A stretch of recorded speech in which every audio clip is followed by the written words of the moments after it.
Aku baru sadar. Selama ini aku hidup dengan seseorang yang ternyata diam-diam mengkhianatiku. Suamiku, pria yang setiap hari tidur di sampingku, ternyata punya hubungan dengan wanita lain. Dan yang paling menyakitkan, wanita itu bukan orang jauh. Dia, tetanggaku sendiri, tepat di depan rumahku. Tapi sebelum aku lanjut cerita ini, aku penasaran, kalian yang nonton ini dari daerah mana saja ya? Coba tulis di kolom komentar. Dan jangan lupa bantu channel ini dengan like dan subscribe, supaya aku bisa terus berbagi cerita-cerita seperti ini. Namaku Rina. Usiaku 32 tahun. Dan sudah hampir 7 tahun menikah dengan suamiku, Ardi. Kami tinggal di sebuah perumahan kecil di Pekalongan, Jawa Tengah yang cukup tenang. Rumahnya tidak besar, tapi cukup untuk kami berdua hidup nyaman.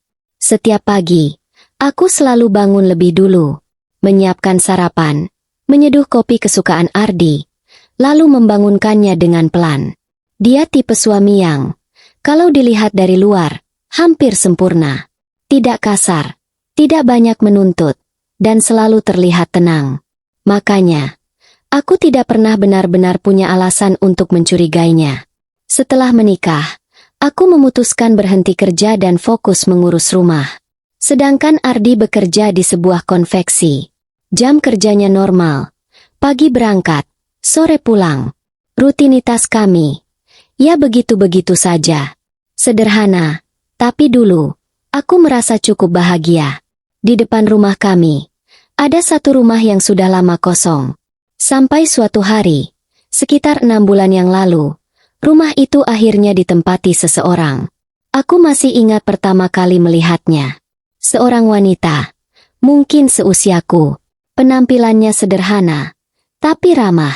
Namanya Maya. Dia yang pertama kali menyapaku. "Mbak, saya tetangga baru di depannya." Aku tersenyum dan menyambutnya dengan baik. Namanya juga bertetangga. Pasti kita akan sering bertemu. Sejak saat itu, aku dan Maya mulai cukup dekat. Kadang dia mampir ke rumahku, sekadar ngobrol atau minum teh. Kadang juga aku yang ke rumahnya. Dia tinggal sendirian. Katanya suaminya kerja di luar kota. Aku sempat merasa kasihan, karena dia terlihat cukup kesepian. Ardi juga sempat beberapa kali bertemu dengannya. Hanya sekadar saling sapa, tidak pernah terlihat aneh. Semua terasa biasa saja, sangat biasa, sampai aku tidak pernah berpikir apa-apa. Tapi kalau aku mengingat lagi sekarang, mungkin semuanya memang sudah dimulai dari situ. Dari hal-hal kecil yang dulu aku abaikan, yang aku anggap tidak penting. Karena setelah itu, perlahan, ada sesuatu yang mulai berubah. Dan aku baru menyadarinya ketika semuanya sudah terlambat. Awalnya, semuanya berubah sangat pelan. Hampir tidak terasa.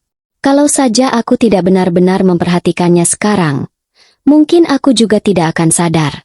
Ardi mulai sering memegang ponselnya. Bukan hal aneh sebenarnya. Semua orang juga begitu. Tapi yang membuatku mulai merasa berbeda adalah caranya. Dia sering tersenyum sendiri saat membaca sesuatu di layar. Kadang, bahkan tertawa kecil. Aku pernah bertanya, "Lagi lihat apa?" Dia hanya menjawab singkat, "Chat kerjaan." Sederhana, terlalu sederhana, sampai aku tidak bisa membantah. Tapi sejak saat itu, aku mulai memperhatikan. Dan semakin aku memperhatikan, semakin banyak hal kecil yang terasa tidak biasa. Ardi mulai lebih sering pulang terlambat. Katanya lembur. Kadang nongkrong. Kadang juga ada urusan mendadak. Padahal sebelumnya, dia hampir selalu pulang tepat waktu. Aku tetap mencoba berpikir positif. Mungkin memang pekerjaannya sedang sibuk. Mungkin aku saja yang terlalu sensitif. Suatu malam, aku terbangun sekitar jam 2 pagi. Aku merasa haus. Dan saat aku bangun, aku tidak melihat Ardi di sampingku. Aku pikir dia ke kamar mandi. Tapi lampunya mati. Lalu aku melihat, ada cahaya dari ruang tamu. Aku berjalan pelan ke sana. Dan aku melihat Ardi, duduk sendirian, sambil menatap ponselnya. Wajahnya serius, tapi sesekali tersenyum. Seperti sedang berbicara dengan seseorang yang membuatnya nyaman. Aku berdiri cukup lama di belakangnya, tapi dia tidak sadar. Sampai akhirnya aku memanggilnya. "Mas, belum tidur?" Dia langsung kaget. Benar-benar kaget. Seolah-olah dia tidak ingin aku melihat apa yang sedang dia lakukan. Sejak malam itu, aku mulai merasa tidak tenang. Ada sesuatu yang berbeda. Tapi aku masih belum punya bukti. Hanya perasaan yang terus mengganggu pikiranku. Di sisi lain, Maya juga masih sering datang ke rumah. Seperti biasa, ramah, banyak cerita. Tidak ada yang aneh. Tapi entah kenapa, setiap kali dia ada di rumah, aku mulai merasa sedikit tidak nyaman. Aku pernah beberapa kali melihat Ardi dan Maya berbicara. Hanya sebentar.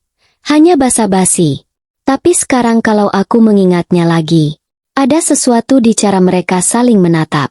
Sesuatu yang dulu tidak aku sadari. Suatu sore, Maya datang seperti biasa. Kami ngobrol di ruang tamu. Ardi juga baru pulang kerja. Dan saat itu, untuk pertama kalinya, aku melihat sesuatu yang benar-benar menggangguku. Saat Maya tertawa, Ardi ikut tertawa. Bukan sekadar sopan, tapi seperti benar-benar menikmati. Dan cara dia melihat Maya, tidak seperti melihat tetangga biasa. Sejak hari itu, perasaan itu semakin kuat. Bukan lagi sekadar curiga kecil, tapi sesuatu yang mulai terasa nyata. Aku mencoba mengabaikannya. Aku mencoba percaya bahwa ini semua hanya ada di pikiranku. Tapi ternyata, aku salah. Karena tidak lama setelah itu, aku menemukan sesuatu yang benar-benar tidak bisa aku abaikan lagi. Sejak saat itu, aku tidak bisa lagi benar-benar tenang. Perasaan curiga itu terus mengikuti kemanapun aku pergi. Bahkan saat aku mencoba mengalihkan pikiranku, tetap saja kembali ke hal yang sama. Apa benar Ardi menyembunyikan sesuatu dariku? Beberapa hari setelah kejadian itu, aku mulai memperhatikan lebih detail. Terutama ponselnya. Ardi sekarang selalu membawa ponselnya kemana-mana. Ke kamar mandi, ke dapur, bahkan saat hanya keluar sebentar. Padahal dulu, dia sering meninggalkannya sembarangan. Dan yang paling terasa, dia mulai menjauh dariku. Bukan secara fisik, tapi sikapnya. Dia jadi lebih dingin, lebih sering diam. Dan setiap kali aku mencoba mengajaknya bicara, jawabannya selalu singkat. Suatu malam, aku akhirnya tidak tahan. Aku mencoba bicara langsung. "Mas, akhir-akhir ini kamu kenapa?" Dia terlihat sedikit kaget. "Kenapa apanya? Kamu berubah. Kamu jadi beda." Dia hanya menghela napas. "Kamu terlalu mikir yang aneh-aneh." Jawaban itu harusnya menenangkanku. Tapi justru membuatku semakin yakin ada yang dia sembunyikan. Beberapa hari kemudian, kesempatan itu datang. Ardi sedang mandi. Dan untuk pertama kalinya, dia meninggalkan ponselnya di atas meja. Aku berdiri di depan meja itu. Cukup lama. Hatiku berdebar. Pikiranku kacau. Aku tahu, kalau aku membuka ponsel itu, mungkin semuanya akan berubah. Tapi aku juga tahu, aku tidak bisa terus hidup dengan rasa curiga seperti ini. Akhirnya, aku mengambil ponselnya. Tanganku gemetar. Layar masih menyala. Dan di sana, ada satu notifikasi chat. Nama kontaknya, laki-laki. Awalnya, aku ragu. Tapi entah kenapa, hatiku bilang untuk membukanya. Aku tekan chat itu. Dan saat itulah, semuanya mulai terasa aneh. Isi chatnya bukan seperti dua pria yang sedang bicara. Gaya bahasanya terlalu dekat, terlalu personal. Aku scroll ke atas. Semakin aku baca, semakin jelas. Itu bukan sekadar chat biasa. Itu hubungan. Tapi aku masih mencoba menyangkal. Mungkin aku salah paham. Mungkin ini cuma bercanda. Aku terus mencari alasan supaya tidak mempercayai apa yang aku lihat.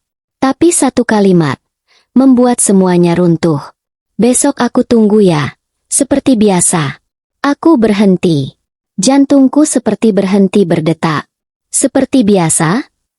Apa maksudnya itu? Di titik itu, aku tahu.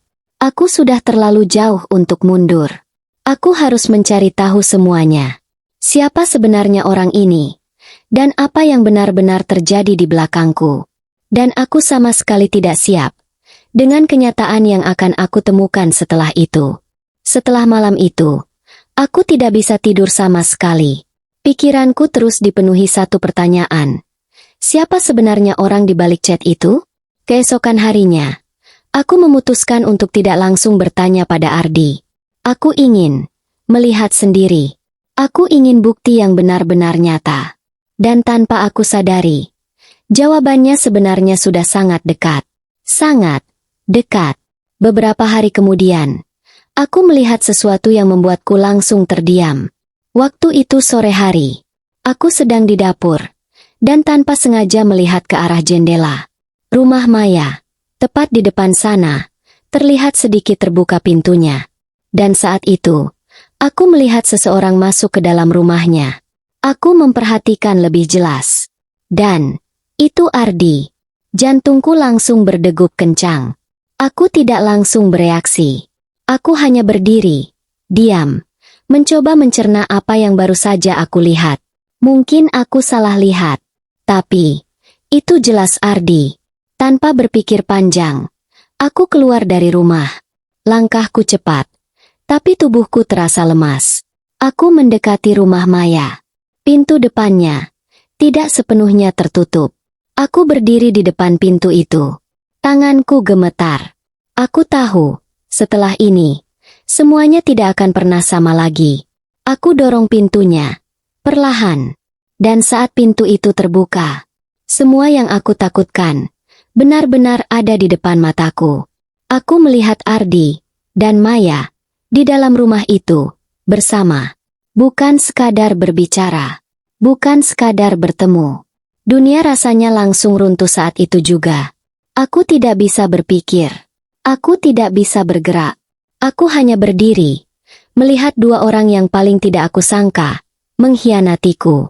Maya, wanita yang sering duduk di ruang tamuku, yang sering tertawa bersamaku, yang aku anggap teman, ternyata selama ini ada di belakang semua ini. Dan di saat itu juga, aku akhirnya mengerti kenapa nama di ponsel Ardi disamarkan. Kenapa chat itu terasa aneh. Karena orang yang dia sembunyikan selama ini ada tepat di depan rumahku sendiri. Aku tidak ingat pasti apa yang aku katakan saat itu. Mungkin aku berteriak. Mungkin aku menangis. Yang jelas, mereka berdua terlihat kaget. Sangat kaget. Ardi mencoba menjelaskan. Maya hanya diam. Tapi bagiku, semua sudah jelas. Pengkhianatan itu bukan baru terjadi. Bukan satu atau dua kali. Tapi sesuatu yang sudah berlangsung cukup lama, tanpa aku sadari. Dan di hari itu, aku kehilangan dua hal sekaligus. Suamiku, dan seseorang yang pernah aku anggap teman. Setelah kejadian itu, hidupku tidak pernah sama lagi. Aku pulang ke rumah, tapi rasanya bukan lagi rumah. Semua terasa asing. Bahkan, tempat yang dulu paling nyaman, sekarang justru terasa paling menyakitkan. Ardi mencoba menghubungiku.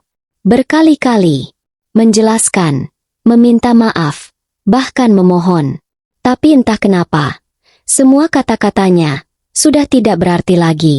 Aku juga tidak pernah lagi berbicara dengan Maya.